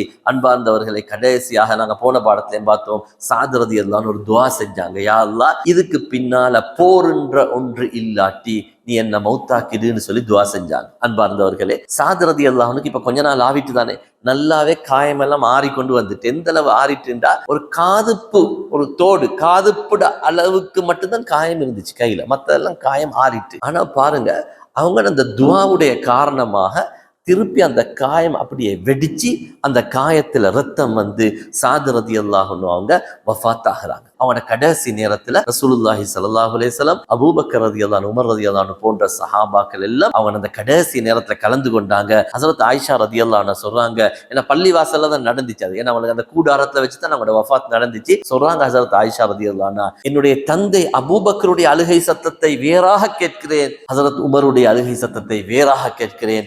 ஸல்லல்லாஹுடைய கண்கள் கலங்கி இருப்பதை நான் பார்த்தேன். அவ்வளவுக்கு தேம்பி தேம்பி ஹஸரத் அபூபக்கர் உமர் ரலியல்லாஹு அன்ஹுமா அழுததை நான் கண்டேன் என்று சொன்னாங்க. அவ்வளவு தீனுக்கு உதவி செஞ்ச ஒரு ஆள் தான் இந்த சாது இப்னு முஆத் ரலியல்லாஹு அன்ஹு. ஸல்லல்லாஹு அலைஹி வஸல்லம் சொன்னாங்க, இஹ்தஸ்ஸ அர்ஷுர் ரஹ்மான் லி மௌத்தி சாத் இப்னு முஆத், சாது இப்னு முஆதுடைய மௌத்தை கேட்டு அல்லாஹ்வுடைய அர்ஷே நடுங்கிச்சுன்னு சொன்னாங்க. அவ்வளவுக்கு ஒரு கண்ணியமான ஒரு முக்கியமான சஹாபியாக ஹஸரத் சாது இப்னு முஆத் ரலியல்லாஹு அன்ஹு இருந்தாங்க. இப்ப கடைசியாக அந்த ஸல்லல்லாஹு அலைஹி வஸல்லம் அந்த யூதர்கள் சுமார் 700 பேர்கள் கொலை செய்யப்பட்டாங்க. 700 பேர்கள் கொலை செய்யப்படுறாங்க. அதுக்கு பின்னால ஸல்லல்லாஹு அலைஹி வஸல்லம் குறைலாவுடைய யூதர்களுடைய அந்த விஷயத்தை முடிச்சிட்டு ஸல்லல்லாஹு அலைஹி வஸல்லம் மதீனாவுக்கு வாராங்க, பள்ளிவாசலுக்கு வாராங்க. சில நாட்கள் கழியுது, சுமார் 6 இரவுகள் போகுது. 6 இரவுகள் தாண்டுது. அபூ லுபாபா பள்ளிவாசலில் கட்டி வைக்கப்பட்டு இருக்கிறார். மனைவி வருவாங்க, அவங்களோட அத்தியாவசிய தேவைக்காக வேண்டி, தொழுகைக்காக வேண்டி அவங்களை அவுத்துடுவாங்க, திருப்பி அது முடிய திருப்பி கட்டி விடுவாங்க. இப்படி 6 நாட்கள் அல்லாஹுடைய தீர்ப்பை எதிர்பார்த்து அபூ லுபாபா என்ன செய்கிறார் என்றா, அன்பார்ந்தவர்களை, பள்ளிவாசலில் கட்டப்பட்டு இருக்கிறார். ரசூலுல்லாஹி ஸல்லல்லாஹு அலைஹி வஸல்லம் ஒரு நாள் சஹருடைய நேரம், உம்மு சலமா, இந்த ஆரம்பத்தில் சொன்னேனே நபி அவங்க திருமணம் முடிச்ச மனைவி, அவங்களோட வீட்டுல தான் இருந்தாங்க. உம்மு சலமா ரலியல்லாஹு அன்ஹா வீட்டில இருந்து ஸல்லல்லாஹு அலைஹி வஸல்லம் ரொம்ப சிரிக்கிறாங்க சஹருடைய நேரத்துல. ஹஸரத் உம்மு சலமா கேட்டாங்க, மிம்ம தல்ஹகு யா ரசூலல்லாஹ், அல்ஹகல்லாஹு சின்னக், அல்லாஹ் உங்களோட சிரிப்பை என்றென்றைக்கும் வைப்பானாக, எதுக்கு நீங்க சிரிக்கிறீங்க சொன்னாங்க. தீபா அலா அபி லுபாபா, அபூ லுபாபாவுக்கு மன்னிப்பு இறங்கிட்டு அபூ லுபாபா மன்னிப்பு கொடுக்கப்பட்டுட்டார் என்று சொல்லி சொன்னாங்க. அதுக்கு பின்னால கேட்டாங்க உம்மு சலமா ரலியல்லாஹு அன்ஹா, யா ரசூலல்லாஹ், நான் பெய்த்து அவருக்கு நன்மாராயத்தை சொல்லவா, அவருக்கு நான் நன்மாராயத்தை சொல்லவான்னு கேட்டாங்க. சொன்னாங்க, பரவாயில்ல, நீங்க பெய்த்து அவருக்கு நன்மாராயத்தை சொல்லுங்க. இது ஹிஜாப் இறங்குறதுக்கு முன்னால ஹிஜாபுடைய வசனங்கள், முகத்தை மறைங்க, அந்நிய ஆண்களோட பேசவானம் என்ற அந்த வசனங்கள் இறங்குறதுக்கு முன்னால் உள்ள செய்தி. இப்ப ஹஸரத் உம்மு சலமா ரலியல்லாஹு அன்ஹா இது சொன்னாங்க அபூ லுபாபாட்ட, அல்லாஹ் உங்களோட தௌபாவை ஏற்றுக்கொண்டான், அல்லாஹ் உங்களை மன்னிச்சிட்டான் என்று சொன்னாங்க. அதுக்கு பின்னால அவ்வளவு சஹாபாக்களும் விரைந்து வந்தாங்க அபூ லுபாபா அவுத்துறதுக்கு. சொன்னார் அபூ லுபாபா, என்னை யாரும் அவுக்கப்படாது, என்னை யாரும் அவுக்கப்படாது, அல்லாஹ்வுடைய தூதர் வந்துதான் என்னை அவுத்துறன்னு சொன்னாங்க. அன்பார்ந்தவர்களே, அப்ப போய் சொன்னாங்க ரசூல் ஸல்லல்லாஹு அலைஹி வஸல்லம் அவங்கள்ட்ட, நீங்க தான் போய் தவுத்துறன்னு சொல்றாரு. அதுக்கு பின்னால ஸல்லல்லாஹு அலைஹி வஸல்லம் சுபஹுடைய தொழுகைக்கு வந்தாங்க. அவங்க வந்து அவங்களை அவுத்துட்டாங்க. அதுக்கு பின்னால அபூ லுபாபா சொன்னார், யா ரசூலுல்லாஹ், என்ன மொத்த சொத்தையும் நான் அல்லாஹ்வுக்காக கொடுக்க போறேன். பெரிய ஒரு தவறும் அல்ல, பெரிய ஒரு தவறல்ல. நபி அவங்கட முடிவு இது ஆக இருக்கும்ன்றது அவர் அறிவிச்சார். அது கூட வாயால் அல்ல, கையால தான் காட்டினாரு. ஆனா அவரோட தௌபா எவ்வளவு பெரிய தௌபாண்டா.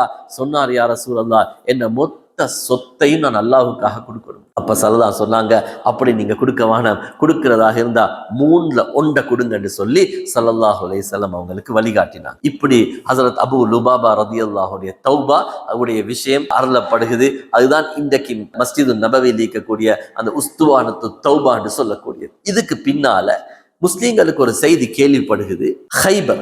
இப்ப ஸல்லல்லாஹு அலைஹி வஸல்லம் அவங்களுக்கு கேள்விப்படுகிறது இன்னொரு செய்தி. என்ன செய்திண்டா, இந்த பனு குறைலால இருந்து போன பெண்கள், ஏனைய யூதர்கள் எல்லாரும் ஹைபர்ல ஒன்று சேராங்க. ஏன்னா ஹைபர்ல தான் ஏற்கனவே பனு நலீர் யூதர்களை நாடு கடத்துற நேரத்துல ஸல்லல்லாஹு அலைஹி வஸல்லம் ஹைபர்ல வைத்து வாழ்றதுக்கு அனுமதி கொடுத்தாங்க. ஹைபர் மதீனாவுக்கு கிட்ட உள்ள பகுதி, மதீனாவுடைய வடக்கு பகுதி. அங்க வைத்து வாழ்றதுக்கு அனுமதி கொடுத்தாங்க. அந்த ஹைபர்ல வாழ்ந்த யூதர்கள் எல்லாரும் மதீனாவை தாக்குறதுக்காக வேண்டி தயாராகிறாங்க என்ற செய்தி ஸல்லல்லாஹு அலைஹி வஸல்லம் கிடைச்சது. அதுல முக்கிய தலைவர் யாருண்டா, இந்த வேலையை ஒன்று சேர்க்கிறவர் யாருண்டா, சல்லாம் இப்னு அபில் ஹுகைக் என்று சொல்லக்கூடிய ஒரு யூதர். இவர் அஸ்ல பனு நலீர் யூதர். இவர் ஹைபர்ல வைத்து வாழ்றாரு. இவருடைய தலைமையின் கீழால பிரிஞ்சு போன ஒவ்வொரு பகுதி, வாதில் குரா, ஃபதக் போன்ற ஒவ்வொரு பகுதியில வாழக்கூடிய யூதர்கள் எல்லாரையும் இவர் ஒன்று சேர்த்து மீண்டும் முஸ்லிம்களை தாக்கணும் என்று சொல்லக்கூடிய ஒரு ஏற்பாடு செய்தார். இப்ப ஸல்லல்லாஹு அலைஹி வஸல்லம் விரும்பினாங்க, இந்த சல்லாம் இப்னு அபில் ஹுகைக், இவருக்கு சல்லாம் இப்னு அபில் ஹுகைக்னு சொல்லுவாங்க, சல்லாம் இப்னு மிஷ்கம்னு சொல்லுவாங்க, அபூ ராஃபின்னு சொல்லுவாங்க. நான் பாடத்துல அபூ ராஃபின்னே சொல்றேன் லேசிக்காவே. அப்ப இந்த அபூ ராஃபி என்று சொல்லக்கூடியவர், இந்த 3 ஒரு ஆள் தான். இந்த அபூ ராஃபி என்று சொல்லக்கூடிய இந்த சல்லாம் என்ன செய்யறாருண்டா, இவர் தான் இதை தலைமை தாங்கி இந்த வேலையை செய்ய போறாரு.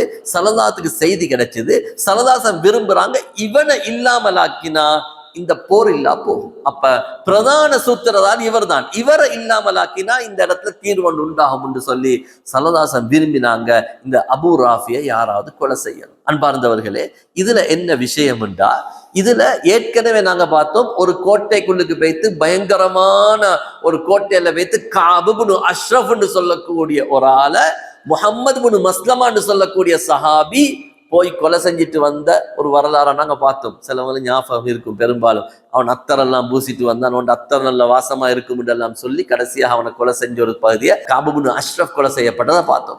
அந்த கொலையை செஞ்சது யாருண்டா, அவுஸ் கோத்திரம். இப்ப ஹஸ்ரஜ் விரும்பினாங்க, நாங்க இதை செய்யணும். அவுஸ் அதை செஞ்சா நாங்க இதை செய்யணும். அந்த அவுஸுக்கும் ஹஸ்ரஜுக்கும் இடையில மதீனால என்ன இருந்துச்சு, போட்டி இருந்துச்சு. இஸ்லாத்துக்கு முன்னால மற்ற விஷயங்கள்ல, தேவையில்லாத விஷயத்துல போட்டி போட்டாங்க யுத்தத்துல. இஸ்லாத்துக்கு வந்த பிறகு தீனுடைய நல்ல விஷயங்கள்ல போட்டி போட்டாங்க. இப்ப இந்த அபூ ராஃபிய நாங்க தான் கொலை செய்யணும் என்று சொல்லி ஹஸ்ரஜ் கோத்திரத்தை சேர்ந்த அப்துல்லாஹ் இப்னு அத்தீக் ரலியல்லாஹுடைய தலைமையின் கீழால் ஒரு குழு வந்து ரசூல் ஸல்லல்லாஹு கேட்டாங்க, யா ரசூலுல்லாஹ், எங்களுக்கு இந்த பொறுப்பை தாங்க. இது ஹிஜ்ரி 5 துல்காதாவுடைய மாதம் நடந்த விஷயம். அன்பார்ந்தவர்களே, இமாம் புகாரி ரஹிமஹுல்லாஹ் அவங்க தலைப்பே போட்டிறாங்க, கத்லு அபி ராஃபிய, அபூ ராஃபியை கொலை செய்தல் என்று சொல்லி தலைப்பு போட்டு இந்த ஹதீஸை கொண்டு வராங்க. அப்ப ஸல்லல்லாஹு அலைஹி வஸல்லம் என்ன செய்யறாங்கன்னா, அபூ ராஃபியை கொலை செய்யறதுக்காக வேண்டி அவன் பெரிய கோட்டை, அந்த கோட்டைக்கு அனுப்புறாங்க சில சஹாபாக்கள். அப்துல்லாஹ் இப்னு அத்தீக் ரலியல்லாஹுடைய தலைமையின் கீழால சில சஹாபாக்கள் அனுப்புறாங்க. இப்ப இவங்க போறாங்க, இவங்க போய்த்து அவன் கோட்டைக்கு போறாங்க. மக்ரிபுடைய நேரம் ஆகிட்டு, சூரியன் மறையுது. அந்த காலத்துல இப்படித்தானே ராவான ஒரு வேலையே நடக்காது, ஏன்னா லைட் இல்ல, கரண்ட் இல்லை, லைட் இல்லை, ஒரு வெளிச்சமும் இல்லை. அவ பகல் நேரத்துல மக்களுடைய பிரயாணம் வேலை எல்லாம் பகல் நேரத்துல நடக்கும். மகரிபான்னு அவ்வளவு வேலை நிப்பாட்டிடுவாங்க, திருப்பி சுபஹ் வரைக்கும் வேற வேலை நடக்காது. அப்ப இவங்க என்ன செய்யறாங்கண்டா, எல்லாரும் அவங்களோட ஆடு மாடு ஒட்டகங்கள் மற்ற வெளியில போனவங்க எல்லாரும் மகரிபுடைய நேரத்துல கோட்டைக்குள்ளுக்கு வராங்க. கோட்டைன்னா பெரிய கோட்டை, அது கிராமம் மாதிரி. அப்ப அதுக்கு என்ன செய்யறாங்கண்டா, எல்லாரும் அவங்களோட சாமான்கள் எடுத்துக்கொண்டு கால்நடைகள் எடுத்துக்கொண்டு எல்லாரும் உள்ளுக்கு போறாங்க. இவங்க ஒரு 5-6 பேர் இருக்கிறாங்க சஹாபாக்கள். இவங்க இப்ப உள்ளுக்கு போகணும். இப்ப அப்துல்லாஹ் இப்னு அத்தீக் ரலியல்லாஹு அன்ஹு இருந்த சஹாபாக்கிட்ட சொன்னாங்க, இந்த வாயில் காவலன் கொஞ்சம் நான் அவன் நிலைமையை கொஞ்சம் பார்த்துட்டு வாரேன், நீங்க யாரும் வரவானம்னு அவங்கள கோட்டைக்கு வெளியில் உள்ள ஒரு பகுதியில உட்கார வச்சுட்டு வாயில் காப்பால நிக்கிறானே அவனுக்கிட்ட போனாங்க. அவனுக்கிட்ட போய்த்து தன்னுடைய முகத்தை மறைச்சி கொண்டு சிறுநீர் கழிக்கிற மாதிரி ஒரு ஓரத்துல போய்த்து சைக்கினை செஞ்சாங்க. முகத்தை மறைச்சி கொண்டு சைக்கினை செஞ்சாங்க. இப்ப எல்லாரும் பைத்துட்டாங்க. கோட்டை கதவை மூட போறான்.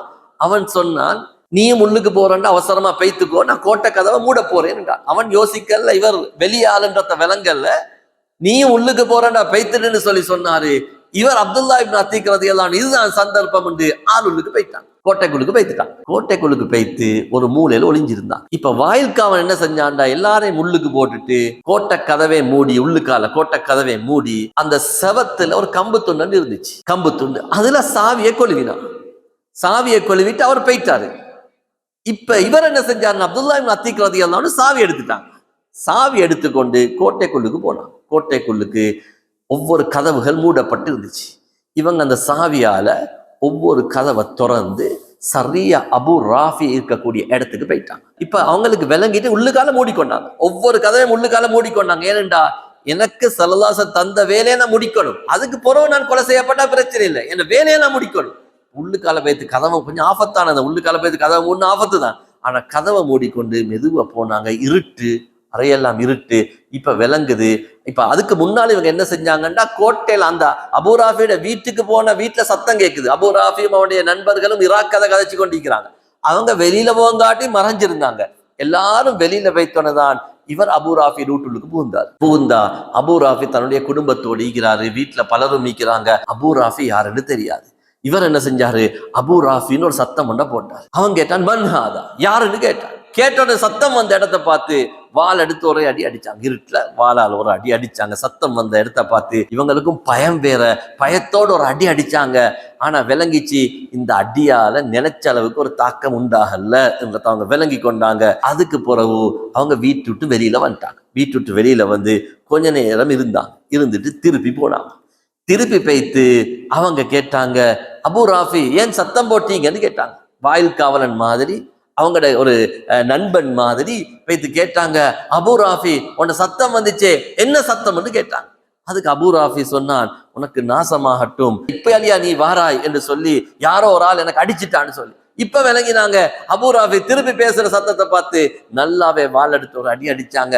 அப்பே விளங்கிச்சு இறக்கல்லன்னு சொல்லி அதுக்கு பின்னால வாளுடைய முனை எடுத்து அவனை ஒரு பகுதியால குத்தி அடுத்த பகுதியால வார அளவுக்கு அவனை தாக்கி அவனை கொலை செய்வாங்க. அதுக்கு பின்னால திருப்பி வந்த மாதிரியே கதவை திறந்து கொண்டு ஒவ்வொரு கதவா வெளியில வந்து கடைசி கதவை முடிச்சொன்னே நினைச்சாங்க, இப்ப படி ஒன்று வந்துச்சு, படிக்கட்டுல இருந்து இறங்கி வந்தாங்க. இறங்கி வந்தோன்னு நினைச்சாங்க படிக்கட்டு முடிஞ்சுன்னு காலை வச்சாங்க. பார்த்தா அது படி கீழே விழுந்து கால் உடைஞ்சிட்டு. அது அப்துல்லாஹ் இப்னு அத்தீக் ரலியல்லாஹு அன்ஹு கால் உடைஞ்சிட்டு. அன்பார்ந்தவர்களே, இப்ப அவங்க சொல்றாங்க, கால் உடைஞ்சோடனே தலப்பா வெடுத்து, தலையில கட்டிருந்த தலப்பா வெடுத்து காலை இறுக்கி கட்டி கொண்டாங்க. இறுக்கி கட்டி கதவுக்கு பின்னால போய் உட்கார்ந்து கொண்டாங்க. சொன்னாங்க, நான் வெளியில போக மாட்டேன், எது வரைக்கும் அல்லாஹ்வுடைய தூதர் தந்த பொறுப்பை நான் சரியா செஞ்சிட்டேன்னு தெரியற வரைக்கும், அபூ ராஃபி இறந்த செய்தி தெரிஞ்சாதான் நான் வெளியில போவேன் என்று சொல்லி இவர் வெளியில அப்படி காத்து கொண்டிருக்கிறாரு. சுபகுக்கு பின்னால சுபகுடைய நேரத்தில் அறிவிக்கப்படுகிறது, அபூ ராஃபி இந்த பகுதியுடைய மிகப்பெரிய வியாபாரி பணக்காரன் அபூ ராஃபி கொலை செய்யப்பட்டுட்டான்ற செய்தி கிடைச்சது. அதுக்கு பின்னால் இவர் என்ன செய்யறாருன்னா, சஹாபாக்கிட்ட போய் சொன்னாரு. அவருடைய நண்பர்களை போய் இப்பதான் சந்திக்கிறார். அவருடைய நண்பர்களை போய் சொன்னாரு, அல்லாஹ் எனக்கு வெற்றியை தந்துட்டான், அல்லாஹு தஆலா அபூ ராஃபியை கொலை செய்து விட்டான்னு சொல்லிட்டு ஸல்லல்லாஹு அலைஹி வஸல்லம் அவங்கள்ட்ட போய்த்து இந்த விஷயத்த சொன்னாங்க. ஸல்லல்லாஹு அலைஹி வஸல்லம் சந்தோஷப்பட்டாங்க, அவருக்காக துஆ செஞ்சாங்க. அவருடைய காலை சொன்னாங்க, அவங்களோட காலை கொஞ்சம் காட்டுங்களேன்னு சொன்னாங்க. அப்படி காலை ஸல்லல்லாஹு அலைஹி வஸல்லம் தடவி விட்டாங்க. சொல்றாங்க, ஹஜ்ரத் அப்துல்லாஹ் இப்னு அத்தீக் ரலியல்லாஹு அன்ஹு என்னுடைய காலுக்கு காயம் ஒன்று ஏற்பட்டதா என்று சொல்ற அளவுக்கு அல்லாஹ் அவ்வளவு பெரிய ஆரோக்கியத்தை அந்த காலுக்கு தந்தான். அல்லாஹு தாலா அந்த காலுக்கு இருந்த எல்லா வலியையும் இல்லாமல் ஆக்கிட்டான்னு சொல்லி சொல்றான். அப்ப இதுக்கு பின்னாலையும் அப்ப இப்படியான யூதர்கள் முழுமையாக இந்த மதீனாவை விட்டு யூதர்கள் அப்புறப்படுத்தப்படுறாங்க. பனு குறைலாவுடைய யூதர்கள், அதே மாதிரி பனு நதீர் அதுக்கு முன்னால, பனு கைனிகா அதுக்கு முன்னால 3 விதமான யூதர்கள் மதீனால வாழ்ந்தாங்க. இந்த 3 சாரார்களும் மதீனாவை விட்டு அப்புறப்படுத்தப்படுறாங்க. அதுக்கு பின்னால ஹைபர்ல மட்டும்தான் யூதர்கள் இருந்தாங்க. இன்ஷா அல்லாஹ் நாங்க அடுத்த பாடங்கள்ல ஹைபர்ல இருந்த யூதர்களுக்கு என்ன நடந்தது என்ற வரலாறு நாங்க இன்ஷா அல்லாஹ் அடுத்த பாடத்துல பார்ப்போம்.